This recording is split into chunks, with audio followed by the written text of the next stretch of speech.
Currency నోట్లను ప్రసాదంగా ఇచ్చే ఆలయం గురించి తెలుసుకుందాం.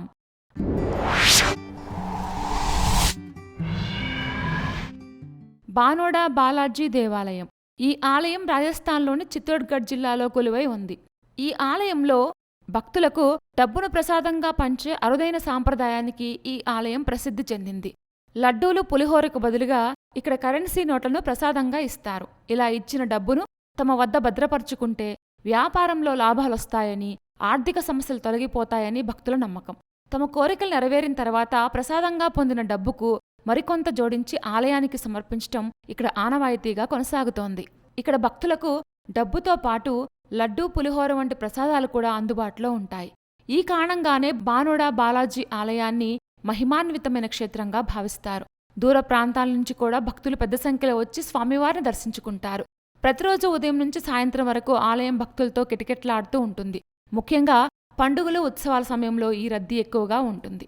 10కి పైగా దేవతామూర్తులు కొలువైన ఈ ఆలయంలో భక్తులు కానుగ్గా సమర్పించిన చిల్లర పైసల్నే మళ్లీ ప్రసాదంగా ఇచ్చే సాంప్రదాయం ఉంది. అవి తమ వద్ద ఉంటే సిరి సంపదలు పెరుగుతాయని, అంతా మంచి జరుగుతుందనేది ఇక్కడ వారి విశ్వాసం. అందుకే ఆ నాణాలను లక్ష్మీప్రసాదంగా భావిస్తూ భద్రంగా దాచుకుంటారు.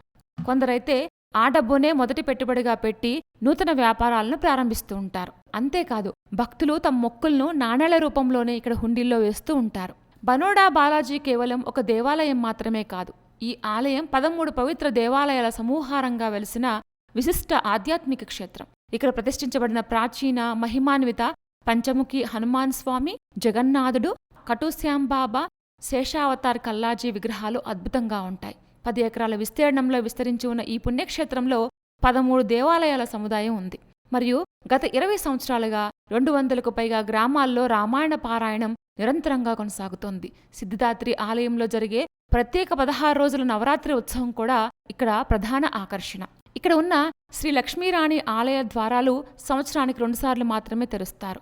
ఇవి చైత్ర పౌర్ణమి మరియు దీపావళి పండుగల సమయంలో మాత్రమే తెరుచుకుంటాయి. ముఖ్యంగా దీపావళి వంటి పర్వదినాల్లో ఈ ప్రసాదం కోసం వేల సంఖ్యలో భక్తులు తరలివస్తూ ఉంటారు. ఈ సాంప్రదాయం వల్ల ఆలయానికి భక్తుల తాకిడి రోజురోజుకు పెరుగుతోంది. కేవలం రాజస్థాన్ నుంచి కాకుండా పొరుగున ఉన్న మధ్యప్రదేశ్, గుజరాత్ వంటి రాష్ట్రాల నుంచి కూడా ప్రజలు ఈ డబ్బు ప్రసాదం కోసం ఇక్కడికి వస్తూ ఉంటారు. తమ కోరికలు నెరవేరిన తర్వాత వారు పెద్ద ఎత్తున నగదును స్వామికి మొక్కుబడిగా చెల్లిస్తారు. ఆ మొత్తమే మళ్లీ భక్తులకు ప్రసాదంగా పంచబడుతుంది. కరెన్సీ నోట్లను ప్రసాదంగా ఇచ్చే హనుమాన్ ఆలయం చాలా ఇంట్రెస్టింగ్గా ఉంది కదూ. ఇలాంటి మరిన్ని విశేషాల కోసం మా ఛానల్ సబ్స్క్రైబ్ చేసుకోండి.